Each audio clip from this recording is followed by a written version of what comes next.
जितनी भी आपकी माइक्रोबियल मेटाबॉलिज्म्स हैं उनको हम अरेंज कर सकते हैं तीन प्रिंसिपल्स के बेसिस पे। एक, ऑर्गेनिज्म अपना कार्बन कहाँ से लेकर आ रहा है। दूसरा, ऑर्गेनिज्म जो है वो एनर्जी कहाँ से ऑब्टेन कर रहा है। और तीसरा, ऑर्गेनिज्म जो है वो रिड्यूसिंग इक्विवेलेंट कहाँ से यूज कर रहा है। ठीक है ना। अब अगर हम बात करते हैं कि वो कार्बन कहाँ से लेकर आ रहा है, तो वो आपके तीन टाइप के हो जाते हैं: ऑटोट्रॉफिक, हेटरोट्रॉफिक और मिक्सोट्रॉफिक। ऑटोट्रॉफिक में क्या हो गया, जो उनका कार्बन है वो डायरेक्ट कार्बन डाइऑक्साइड से आता है, जैसे प्लांट्स हो गए आपके। ठीक है। हेटरोट्रॉफिक कहाँ से हेटरोट्रॉफिक क्या करते हैं, उनका जो कार्बन है that is obtain from organic compound, जो इंसान हो गए, गाय हो गई, भैंस हो गई, ये सारी चीजें जो हैं ये आपके हेटरोट्रॉफ्स में आते हैं। और मिक्सोट्रॉफ्स क्या आते हैं, ये अपना जो कार्बन है ये दोनों तरीके से यूटिलाइज कर सकते हैं: डायरेक्ट ऑर्गेनिक कंपाउंड को यूटिलाइज करके, या फिर अगर इनको जरूरत पड़ती है तो ये कार्बन डाइऑक्साइड को भी फिक्स करके अपना कार्बन बेस्ड कंपाउंड बना सकते हैं। ठीक है। अब ग्लूकोज का एग्जांपल लें तो प्लांट जो है वो ग्लूकोज C6H12O6 जो है वो डायरेक्ट कार्बन डाइऑक्साइड को यूज करके सनलाइट के थ्रू बना सकता है। लेकिन जो हेटरोट्रॉफ्स होते हैं वो डायरेक्ट ग्लूकोज ऐसे नहीं बना सकते, उनको कार्बन बेस्ड मटेरियल खाना पड़ेगा। वो कार्बन बेस्ड कार्बोहाइड्रेट्स खाने पड़ेंगे, वो कार्बोहाइड्रेट्स स्टमक में जाएंगे, फिर वो ब्रेक डाउन होंगे और फिर वो ग्लूकोज के अंदर कन्वर्ट होंगे। और मिक्सोट्रॉफ जो है वो ग्लूकोज दोनों तरीके से बना सकता है, वो कार्बन बेस्ड ऑर्गेनिक कंपाउंड भी खा सकता है, वो ऑर्गेनिक कंपाउंड ब्रेक डाउन होके ग्लूकोज में कन्वर्ट होगा और फिर वो ग्लूकोज एनर्जी देगा, या फिर वो डायरेक्ट कार्बन डाइऑक्साइड से अपना जो ग्लूकोज मॉलिक्यूल है वो सिंथेसाइज कर सकता है। सेकेंड पार्ट है कि how do these organisms obtain energy for living and growing, ये किस तरीके से अपना एनर्जी जो है वो ऑब्टेन करते हैं। एक तो हो गया आपका कीमोट्रॉफिक और एक हो गया आपके फोटोट्रॉफिक। कीमोट्रॉफिक क्या करते हैं, ये इनके अंदर जो एनर्जी आती है वो जो ये केमिकल कंपाउंड अपने इंजेस्ट करते हैं, यूटिलाइज करते हैं, उन केमिकल के बॉन्ड्स को ब्रेक करने पे इनकी जो एनर्जी रिलीज होती है। और फोटोट्रॉफिक होते हैं, इनके पास जो एनर्जी आती है वो डायरेक्ट सनलाइट से आती है। ठीक है। ओके। फिर तीसरा है अपना जो how the organisms obtain reducing equivalence, या तो एनर्जी कंजर्वेशन के लिए या फिर किसी बायोसिंथेटिक रिएक्शन के लिए।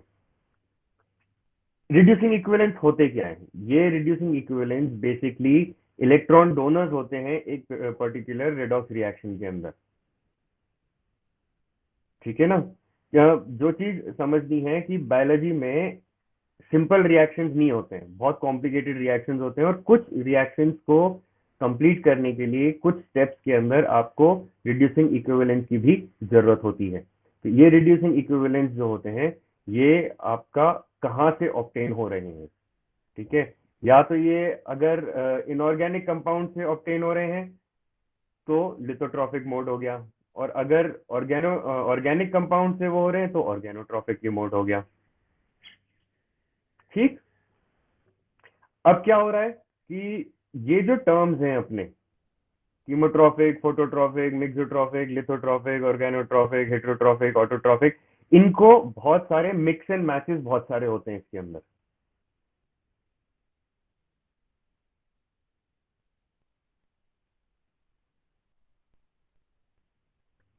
इन practice these terms are almost freely combined.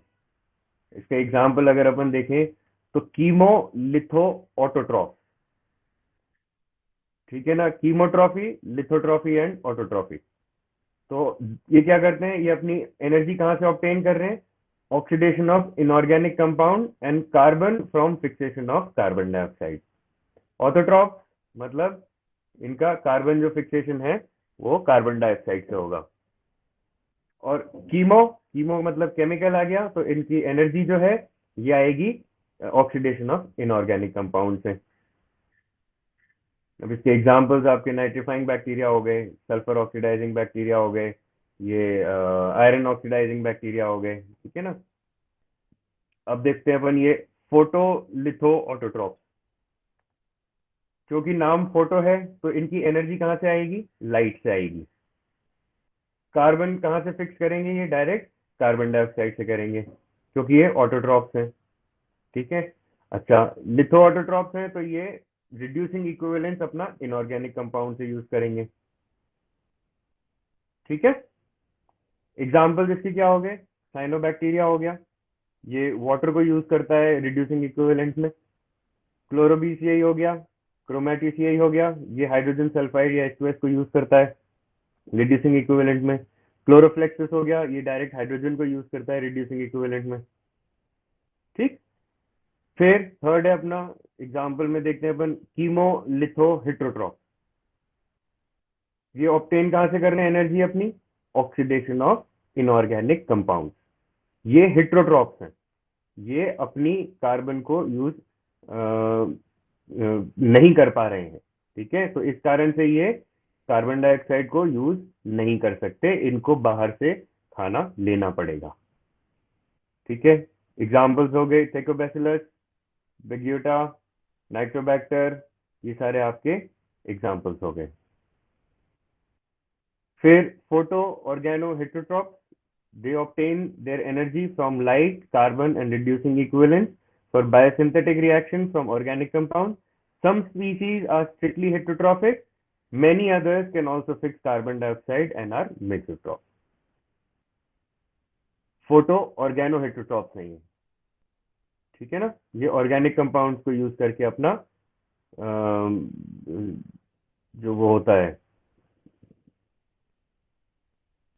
Reducing equivalent, वो ऑर्गेनिक कंपाउंड्स को यूज करते हैं।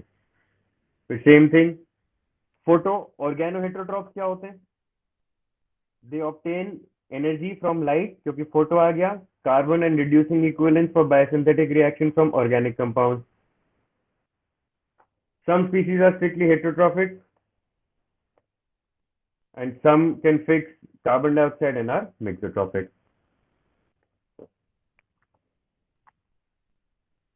इसके एग्जांपल्स हो गए रोडोबैक्टर, रोडोसुडोमोनास, रोडोस्पिरुलम, रोडोमाइक्रोबियम, रोडोसाइक्लस, हीलियोबैक्टीरियम, ये सारे। कीमो ऑर्गेनो हेट्रोट्रॉप, ये अपनी एनर्जी ऑब्टेन करते हैं कार्बन एंड रिड्यूसिंग इक्विवेलेंट जो होते हैं इसके ऑर्गेनिक कंपाउंड्स होते हैं। ये इसमें आपके मेजॉरिटी जो बैक्टीरियल सेल्स आती हैं वो आते हैं, they are chemo organo heterotroph.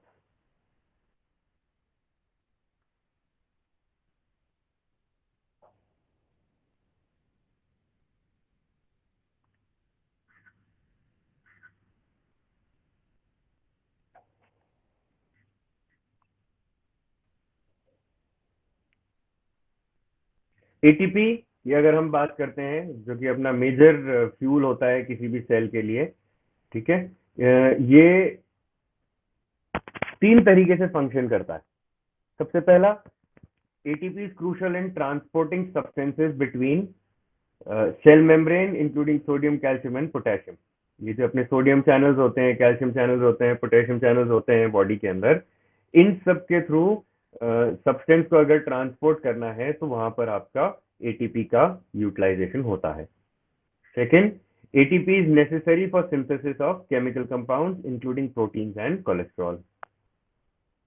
अगर आपको प्रोटीन सिंथेसिस करना है किसी पर्टिकुलर सेल को, या कोलेस्ट्रॉल सिंथेसिस करना है किसी पर्टिकुलर सेल को, तो वो एटीपी उसको रिक्वायरमेंट होगी।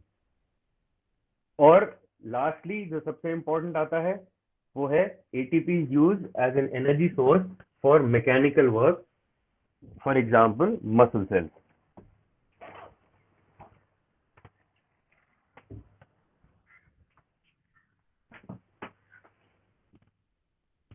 चार मेजर तरीके होते हैं एटीपी के प्रोडक्शन के: glycolysis, oxidative phosphorylation, beta oxidation and aerobic respiration. Glycolysis is one method of producing ATP and occurs in almost all cells.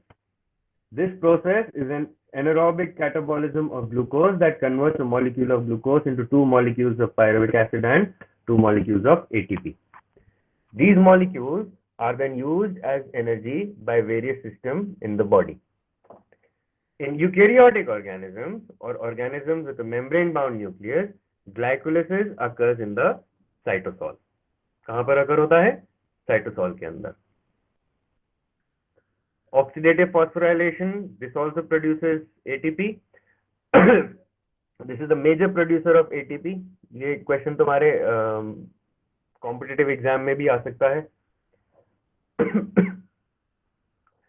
इसमें 30 में से 26 मॉलिक्यूल्स ऑफ एटीपी जो हैं वो ग्लूकोज से जनरेट होते हैं. ठीक है, एंड ये जो जनरेशन हो रहा है ये ऑक्सीडेटिव फॉस्फोराइलेशन की वजह से हो रहा है. इस प्रोसेस के अंदर एटीपी जो प्रोड्यूस हो रहा है वो प्रोड्यूस होता है जब इलेक्ट्रॉन फ्लोज जो होता है उसका NADH और FADH के थ्रू. ठीक है ना. Nicotinamide adenine dinucleotide and flavin adenine dinucleotide, इसके थ्रू अगर चेन है तो यहाँ के थ्रू आपका ऑक्सीडेटिव फॉस्फोराइलेशन यूज होता है. ठीक है, और इसमें कन्वर्जन क्या हो रखा होता है? जो इलेक्ट्रॉन है वो NADH से ऑक्सीजन की तरफ जाएगा या फिर FADH से ऑक्सीजन की तरफ जाएगा. बीटा ऑक्सीडेशन क्या होता है?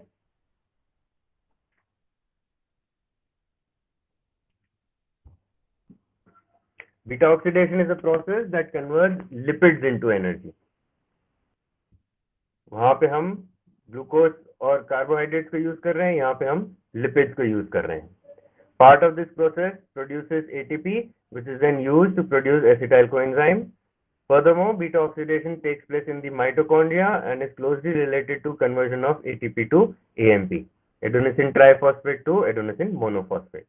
Beta oxidation also involves the fatty acid cycle, which resembles the citric acid cycle. Aerobic respiration, ये फाइनल वे है एटीपी प्रोड्यूस करने का. यहाँ पे ग्लूकोज यूज होता है प्रोडक्शन ऑफ एटीपी के अंदर, एंड इसके अंदर क्योंकि ये एरोबिक है इसलिए इसके अंदर ऑक्सीजन होना जरूरी है.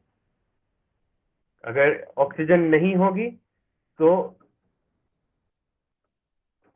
सिर्फ 2 ATP प्रोड्यूस होंगे एज कंपेयर टू 34. ठीक है ना. और एनारोबिक रेस्पिरेशन जो होता है उसके अंदर लैक्टिक एसिड का बिल्डअप हो जाता है. और अगर हम ईस्ट और उसकी बात करें तो without the presence of oxygen यहाँ पे एल्कोहल प्रोड्यूस होगा ईस्ट और प्लांट्स के रेफरेंस के अंदर.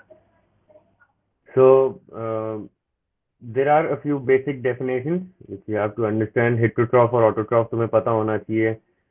Heterotrophic metabolism तुम्हें पता होना चाहिए. Chemoautotrophy क्या होती है, chemolithotrophy क्या होती है, ये सारी चीजें तुम्हारे को पता होनी चाहिए. ये सारी की सारी चीजें जो हैं ये तुम्हारे आने वाले टाइम पे माइक्रोबायोलॉजी के अंदर जब हम रीडिंग करेंगे उस टाइम पे ये चीजें तुम्हारे काम में आएंगी कंसेप्ट समझने के लिए. तो हम सबसे पहली चीज स्टार्ट करते हैं हेटेरोट्रॉफ्स एंड ऑटोट्रॉफ्स. हम शुरू से पढ़ते आए हुए. Autotrophs are organisms that can produce their own food, and heterotrophs are organisms that cannot produce their own food. ठीक है. अब क्या हो रहा है, ये जो प्रोडक्शन ऑफ ओन फूड है that is basically carbon fixation. ये कार्बन डाइऑक्साइड को और कार्बन को यूटिलाइज करके उसको फिक्स करके अपना कार्बन बेस्ड फूड सोर्स नहीं बना सकते हैं. ठीक है. इनको जो खाना चाहिए वो बाहर से ऑलरेडी प्री प्रिपेयर्ड खाना चाहिए और फिर ये उसको ब्रेक डाउन करके फिर बिल्डअप करेंगे. ऑटोट्रॉफ्स क्या करते हैं? They use light, water and carbon dioxide and other chemicals, और इनको यूज करते हैं और इससे अपना कार्बन फिक्सेशन करके अपना फूड बनाते हैं. ठीक है ना. अब एक कंसेप्ट जो तुम्हें और समझना है वो ये समझना है एनाबॉलिज्म एंड कैटाबॉलिज्म. ठीक है. Catabolism is breakdown of food material and anabolism is joining of these small food molecules और nutrient molecules to make a bigger food molecule. ठीक है. तो heterotrophs, they are organisms that cannot manufacture their own food by carbon fixation. Therefore, they derive its intake of nutrition from other sources of organic carbon, mainly plant or animal matter. क्या मतलब, ये लोग जो हैं ये बाहर से already pre prepared food को खाते हैं, वो फूड इनके पेट में जाता है, वहां पर उसका कैटाबॉलिज्म होता है, उस फूड का ब्रेक डाउन होता है, वो फूड जो है आपका जो नॉर्मल यूनिट मटेरियल्स होते हैं उसके अंदर कन्वर्ट होता है अमीनो एसिड कार्बोहाइड्रेट्स के अंदर, जो बेसिक्स होते हैं मोनोमर्स, और फिर वो ब्लड के स्टमक के थ्रू ब्लड में जाता है, ब्लड से सेल में जाता है, एंड सेल्स उनको यूटिलाइज करके फिर बिल्डअप करती है न्यूट्रिएंट सोर्सेस को। ठीक है। हेटेरोट्रॉपिक मेटाबॉलिज्म क्या होता है? It is a biological oxidation of organic compounds such as glucose to yield ATP and similar organic or inorganic compounds. These are needed by the bacterial cells for biosynthetic or assimilatory reaction. Heterotrophic metabolism में क्या हो रहा है? आपका जो organic compound है उसका biological oxidation हो रहा है, जिससे कि एंड में आपके एटीपी रिलीज हो या फिर सिंपल ऑर्गेनिक या इनऑर्गेनिक कंपाउंड रिलीज हो। ये जो सिंपल ऑर्गेनिक और इनऑर्गेनिक कंपाउंड्स होते हैं, ये सिंपल इनऑर्गेनिक और ऑर्गेनिक कंपाउंड्स बाद में सेल के अंदर जाकर, बैक्टीरियल सेल के अंदर या एनिमल सेल के अंदर जाकर एट द सेलुलर लेवल ये सिंथेसिस के अंदर काम आते हैं या फिर असिमिलेशन के अंदर काम आते हैं। असिमिलेशन मतलब ज्वाइनिंग, सेल वॉल का अगर असिमिलेशन है तो सेल वॉल जो बनाने का काम हो रहा है उसके अंदर वो प्रोटीन मॉलिक्यूल्स, लिपिड मॉलिक्यूल्स जाके सेल वॉल के कंपाउंड में जाके ऐड होते जाते हैं, असिमिलेशन हो रहा है। जैसे दीवार बनती है ना एक एक ईंट से, तो वो एक एक ईंट को जोड़ने का काम सीमेंट करता है, और ईंट जो होती है वो पूरी दीवार बनाती है, तो इस प्रोसेस को असिमिलेशन बोलते हैं अपन। ऑटोट्रॉफ वो ऑर्गेनिजम्स होते हैं जो कि अपना खाना खुद बना सकते हैं सनलाइट, वाटर, कार्बन डाइऑक्साइड या फिर अदर केमिकल्स को यूज करके। उसमें सनलाइट जरूरी है, वाटर जरूरी है, वाटर तो खैर बेसिक नेसेसिटी ऑफ लाइफ है, और कार्बन डाइऑक्साइड यूज करेंगे या फिर कुछ अदर केमिकल यूज करेंगे। अब क्योंकि ऑटोट्रॉफ जो है वो अपना खाना खुद बनाते हैं, इसलिए उनको हम प्रोड्यूसर्स भी बोलते हैं। ठीक है ना। कीमोट्रॉफी क्या होता है? सबसे पहली बात, ये जो कीमोट्रॉफी का मेथड है खाना बनाने का, ये सिर्फ और सिर्फ बैक्टीरिया में पाया जाता है। ठीक है। इसमें क्या हो रहा है, इनऑर्गेनिक कंपाउंड जो हैं ये ऑक्सीडाइज हो रहे हैं बिना सनलाइट की हेल्प के, और बिना सनलाइट की हेल्प के ये और ऑक्सीडाइज होने के बाद एनर्जी रिलीज करते हैं। ये कंपाउंड्स कौन कौन से हो गए आपके? NH3 हो गए, NO2 माइनस हो गया, H2 हो गया, Fe2 पॉजिटिव हो गया, ये सारे हो गए आपके इनऑर्गेनिक कंपाउंड्स। ठीक है। This metabolic mode also requires energy for CO2 reduction like photosynthesis, but no lipid mediated processes are involved. इस पूरे प्रोसेस के अंदर इनको रिक्वायरमेंट तो होती है एनर्जी की CO2 को रिड्यूस करने के लिए, क्योंकि CO2 है वो कार्बन के अंदर कन्वर्ट होगा, वो जो कार्बन जो है वो आपके बेसिक स्केलेटन को और उसको बनाने में काम आएगा। ठीक है। पर इसमें लिपिड मीडिएटेड प्रोसेसेस नहीं इन्वॉल्व होते हैं।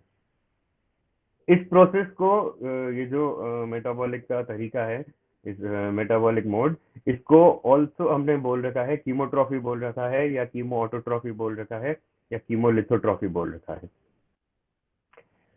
जितनी भी आपकी माइक्रोबियल मेटाबॉलिज्म्स हैं उनको हम अरेंज कर सकते हैं 3 प्रिंसिपल्स के बेसिस पे। एक, ऑर्गेनिज्म अपना कार्बन कहाँ से लेकर आ रहा है। दूसरा, ऑर्गेनिज्म जो है वो एनर्जी कहाँ से ऑब्टेन कर रहा है। और तीसरा, ऑर्गेनिज्म जो है वो रिड्यूसिंग इक्विवेलेंट कहाँ से यूज कर रहा है। ठीक है ना। अब अगर हम बात करते हैं कि वो कार्बन कहाँ से लेकर आ रहा है, तो वो आपके 3 टाइप के हो जाते हैं, ऑटोट्रॉफिक, हेटेरोट्रॉफिक और मिक्सोट्रॉफिक। ऑटोट्रॉफिक में क्या हो गया, जो उनका कार्बन है वो डायरेक्ट कार्बन डाइऑक्साइड से आता है, जैसे प्लांट्स हो गए आपके। ठीक है। हेटरोट्रॉफिक कहाँ से, हेटरोट्रॉफिक क्या करते हैं, उनका जो कार्बन है that is obtain from organic compound, जो इंसान हो गए, गाय हो गई, भैंस हो गई, ये सारी चीजें जो हैं ये आपके हेटरोट्रॉफ्स में आते हैं। और मिक्सोट्रॉफ्स क्या आते हैं, ये अपना जो कार्बन है ये दोनों तरीके से यूटिलाइज कर सकते हैं, डायरेक्ट ऑर्गेनिक कंपाउंड को यूटिलाइज करके, या फिर अगर इनको जरूरत पड़ती है तो ये कार्बन डाइऑक्साइड को भी फिक्स करके अपना कार्बन बेस्ड कंपाउंड बना सकते हैं। ठीक है। अब ग्लूकोज का एग्जांपल लें तो प्लांट जो है वो ग्लूकोज C6H12O6 जो है वो डायरेक्ट कार्बन डाइऑक्साइड को यूज करके सनलाइट के थ्रू बना सकता है। लेकिन जो हेटरोट्रॉफ्स होते हैं वो डायरेक्ट ग्लूकोज ऐसे नहीं बना सकते, उनको कार्बन बेस्ड मटेरियल खाना पड़ेगा। वो कार्बन बेस्ड कार्बोहाइड्रेट्स खाने पड़ेंगे, वो कार्बोहाइड्रेट्स स्टमक में जाएंगे, फिर वो ब्रेक डाउन होंगे और फिर वो ग्लूकोज के अंदर कन्वर्ट होंगे। और मिक्सोट्रॉफ जो है वो ग्लूकोज दोनों तरीके से बना सकता है, वो कार्बन बेस्ड ऑर्गेनिक कंपाउंड भी खा सकता है, वो ऑर्गेनिक कंपाउंड ब्रेक डाउन होके ग्लूकोज में कन्वर्ट होगा और फिर वो ग्लूकोज एनर्जी देगा, या फिर वो डायरेक्ट कार्बन डाइऑक्साइड से अपना जो ग्लूकोज मॉलिक्यूल है वो सिंथेसाइज कर सकता है। सेकेंड पार्ट है कि how do these organisms obtain energy for living and growing, ये किस तरीके से अपना एनर्जी जो है वो ऑब्टेन करते हैं। एक तो हो गया आपका कीमोट्रॉफिक और एक हो गया आपके फोटोट्रॉफिक। कीमोट्रॉफिक क्या करते हैं, ये इनके अंदर जो एनर्जी आती है वो जो ये केमिकल कंपाउंड अपने इंजेस्ट करते हैं, यूटिलाइज करते हैं, उन केमिकल के बॉन्ड्स को ब्रेक करने पे इनकी जो एनर्जी रिलीज होती है। और फोटोट्रॉफिक होते हैं, इनके पास जो एनर्जी आती है वो डायरेक्ट सनलाइट से आती है। ठीक है, okay.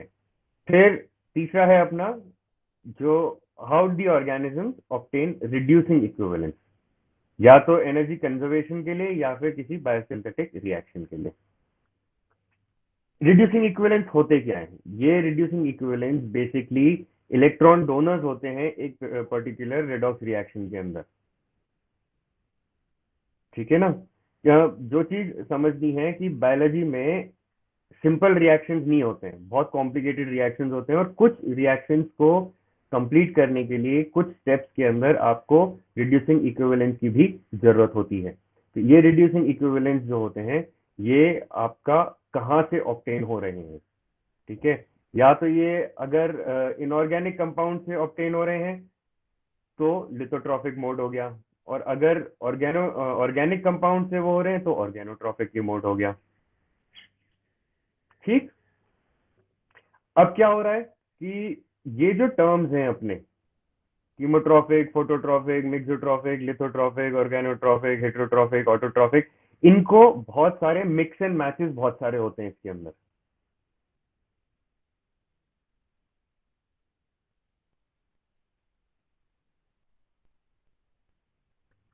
In practice these terms are almost freely combined. इसका एग्जाम्पल अगर अपन देखें तो कीमो, लिथो, ऑटोट्रॉफ। ठीक है ना, कीमोट्रॉफी, लिथोट्रॉफी एंड ऑटोट्रॉफी। तो ये क्या करते हैं, ये अपनी एनर्जी कहां से ऑब्टेन कर रहे हैं, oxidation of inorganic compound and carbon from fixation of carbon dioxide. Autotroph मतलब इनका कार्बन जो फिक्सेशन है वो कार्बन डाइऑक्साइड से होगा। और कीमो, कीमो मतलब केमिकल आ गया, तो इनकी एनर्जी जो है ये आएगी ऑक्सीडेशन ऑफ इनऑर्गेनिक कंपाउंड से। अब इसके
एग्जाम्पल्स आपके नाइट्रीफाइंग बैक्टीरिया हो गए, सल्फर ऑक्सीडाइजिंग बैक्टीरिया हो गए, ये आयरन ऑक्सीडाइजिंग बैक्टीरिया हो गए, ठीक है ना।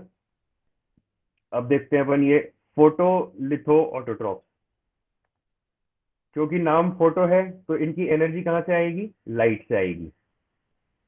कार्बन कहाँ से फिक्स करेंगे, ये डायरेक्ट कार्बन डाइऑक्साइड से करेंगे क्योंकि ये ऑटोट्रॉप्स हैं, ठीक है। अच्छा, लिथो ऑटोट्रॉप्स हैं तो ये रिड्यूसिंग इक्विवेलेंस अपना इनऑर्गेनिक कंपाउंड से यूज करेंगे, ठीक है।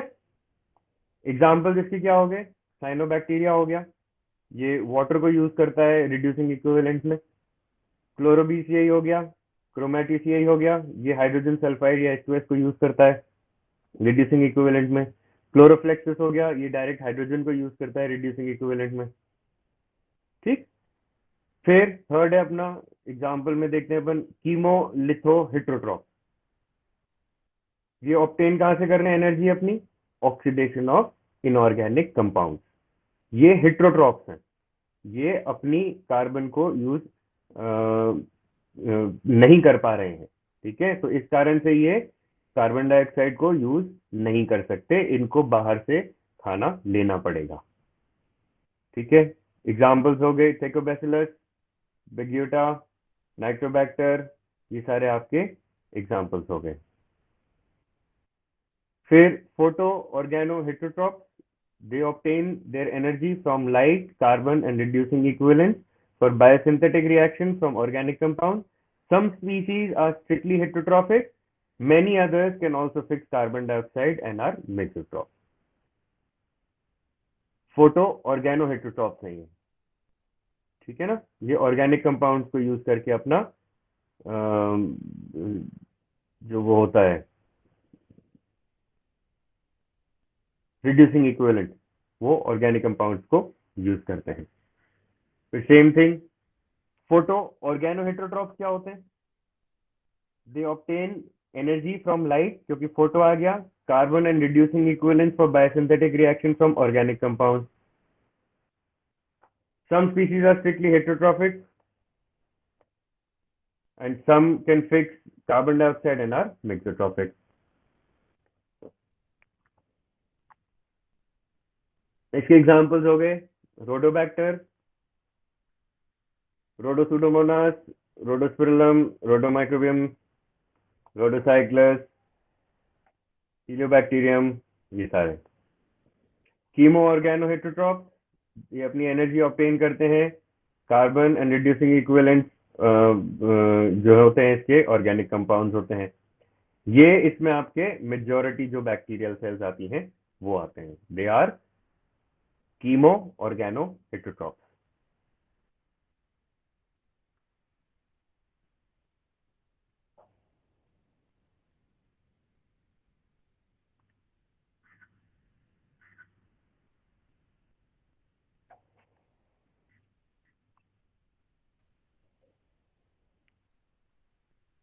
एटीपी, ये अगर हम बात करते हैं जो कि अपना मेजर फ्यूल होता है किसी भी सेल के लिए, ठीक है। ये तीन तरीके से फंक्शन करता है। सबसे पहला, ATP is crucial in transporting substances between cell membrane including sodium, calcium and potassium. ये जो अपने सोडियम चैनल्स होते हैं, कैल्शियम चैनल्स होते हैं, पोटेशियम चैनल्स होते हैं बॉडी के अंदर, इन सब के थ्रू सब्सटेंस को अगर ट्रांसपोर्ट करना है तो वहां पर आपका एटीपी का यूटिलाइजेशन होता है। Second, ATP is necessary for synthesis of chemical compounds including proteins and cholesterol. अगर आपको प्रोटीन सिंथेसिस करना है किसी पर्टिकुलर सेल को या कोलेस्ट्रॉल सिंथेसिस करना है किसी पर्टिकुलर सेल को, तो वो एटीपी उसको रिक्वायरमेंट होगी। और लास्टली जो सबसे इंपॉर्टेंट आता है वो है ATP use as an energy source for mechanical work, for example muscle sales.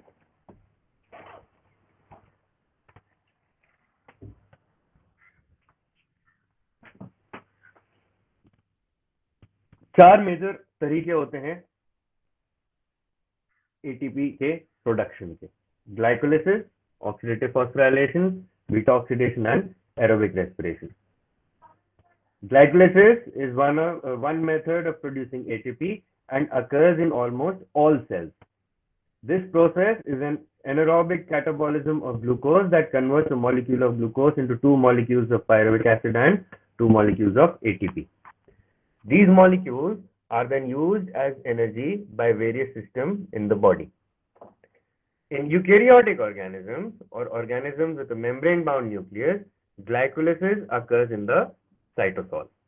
कहाँ पर occur होता है? साइटोसॉल के अंदर. अब हम बात कर रहे हैं कीमोट्रॉफ्स की. कीमोट्रॉफ्स वो ऑर्गेनिजम्स हैं जो अपनी एनर्जी ऑब्टेन करते हैं oxidation of electron donors, that is chemicals को यूज करते हैं वो अपनी एनर्जी यूटिलाइज करने में, ऑब्टेन करने में. ठीक है ना? फ्रॉम द ऑक्सीडेशन और ब्रेकडाउन ऑफ कार्बन डाइऑक्साइड और inorganic compound bye chemosynthesis. These molecules क्या क्या हो सकते हैं? ये molecules अगर ऑर्गेनिक है तो हाइड्रोजन सल्फाइड हो जाएगा, एलिमेंटल सल्फर हो जाएगा, फेरस आयन हो जाएगा. ठीक है ना? तो ये अमोनिया हो जाएगा. तो ये सारे जो होते हैं इनको ऑर्गेनिक या इनऑर्गेनिक कंपाउंड्स को, मॉलिक्यूल्स को यूज करके ये अपनी एनर्जी ऑब्टेन करता है. ये भी ऑटोट्रॉफ और हेटरोट्रॉफ हो सकते हैं. ठीक है? ऑटोट्रॉफ ये अपना फूड जो बनाएंगे वो कीमोसिंथेसिस के थ्रू बनाएंगे. Chemoautotrophs, they are able to make their own food through chemosynthesis. They derive energy from chemical reaction, that is oxidize or inorganic compounds like hydrogen sulfide, sulfur, ammonia for energy, and to synthesize organic compounds.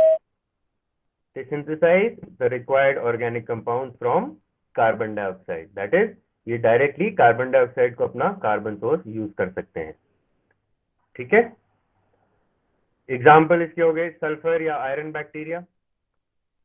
अगर तुम sulphur bacteria का जानोगे तो बहुत गहरे समुद्र के अंदर नीचे जहां पर लावा और वो वाला रहता है तो वहां पर आपके सल्फर बैक्टीरिया बहुत सारे मिलेंगे तुम्हें, आयरन बैक्टीरिया बहुत सारे मिलेंगे, क्योंकि यहाँ पे सनलाइट की थोड़ी सी कमी रहती है.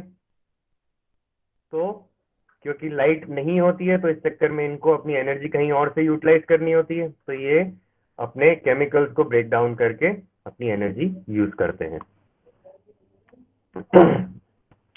मोस्ट कीमोऑटोट्रॉफ्स आर एक्सट्रीमोफाइल बैक्टीरिया और आर्किया.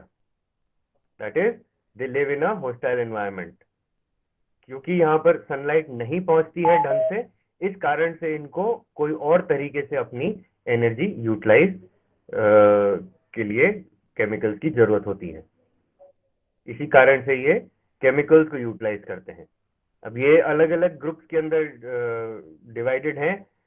वो ग्रुप्स हो गए आपके methanogens, halophiles, sulphur oxidisers and reducers, nitrifiers, anammox bacteria and thermoacidophiles. Chemoheterotrophs, they are not able to fix carbon to form their own organic compound or food. They depend on organic compounds for the energy and carbon source. That is, they ingest food produced by other organisms like lipids, proteins and carbohydrates. ये हो गए आपके fungus हो गई, bacteria हो गए या sulphur bacteria हो गए, इस टाइप से. Phototrophs refers to those organisms which uses sunlight as their main source of energy. They capture the light and convert that light into chemical energy inside the cell. फोटोट्रॉफ्स भी आपके autotrophic और heterotrophic हो सकते हैं. फोटोट्रॉफ्स भी आपके autotroph और heterotroph हो सकते हैं. Photoautotroph, they carry out photosynthesis to produce their food. They use sunlight, water and carbon dioxide. In the presence of sunlight, carbon dioxide and water are converted into organic compounds like carbohydrates, fats and proteins, which are used in cellular functions like biosynthesis and respiration. Some common examples of phototrophs include green plants and photosynthetic bacteria. Photoheterotrophs, these organisms can use sunlight as their source of energy, but cannot use carbon dioxide as their only carbon source. They use inorganic compounds from their environment as the source of carbon. इसका example हो गया आपका purple non sulphur bacteria and green non-sulfur bacteria.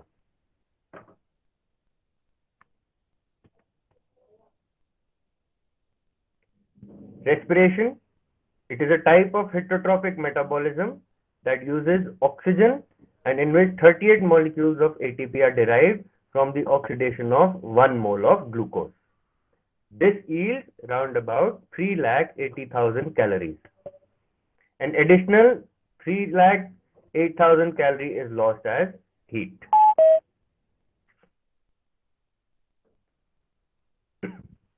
Aerobic respiration, this takes place in the mitochondria and requires oxygen and glucose and produces CO2, water and energy.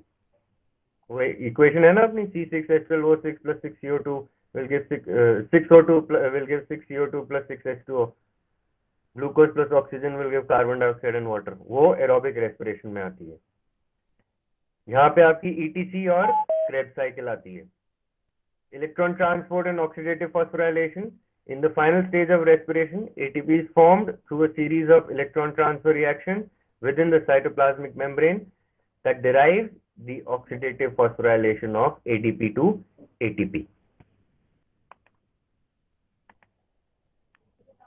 Bacteria uses various flavins, cytochrome and non-heme, that is iron components, non-iron components as well as multiple cytochrome oxidases for this purpose. इस process के अंदर bacteria जो है वो flavin, cytochrome, non heme iron compound जो होते हैं, non iron compound जो होते हैं और बाकी सारे साइटोक्रोम ऑक्सीडेसिस एंजाइम्स भी होते हैं, वो इस प्रोसेस के अंदर यूज करता है बैक्टीरिया की cell. When no oxygen is present, the electron transport chain cannot run because there is no oxygen to act as the final electron acceptor. Electron transport chain जो होती है उसके अंदर ऑक्सीजन, अपन ने देखा था FAD और NADH से जो इलेक्ट्रॉन आ रहा है वो आपके ऑक्सीजन को एक्सेप्ट होगा.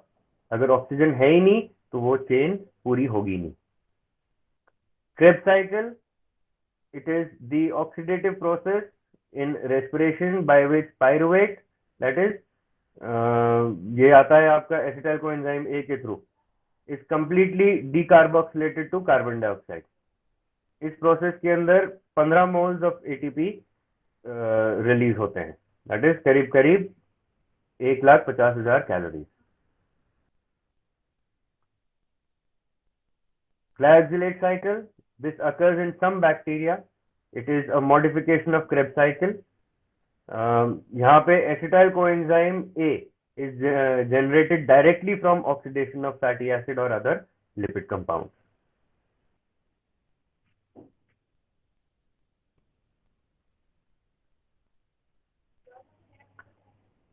Anaerobic respiration, it is another heterotrophic mode of metabolism.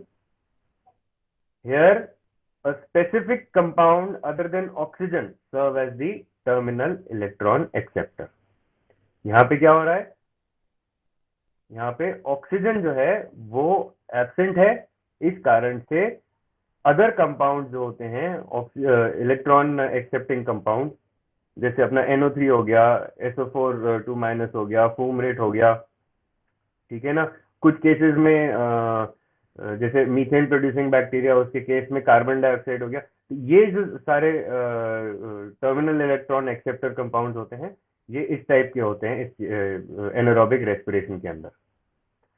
इसके अंदर एनर्जी जो है वो थोड़ी सी कम होती है क्योंकि इसके अंदर ऑक्सीजन की जरूरत नहीं होती है. This is useful in tissues which have a high energy demand, such as in working muscles, in which there is not enough oxygen to produce all energy needed by using aerobic respiration. Anaerobic respiration takes place in the cell's cytoplasm and it produces lactic acid.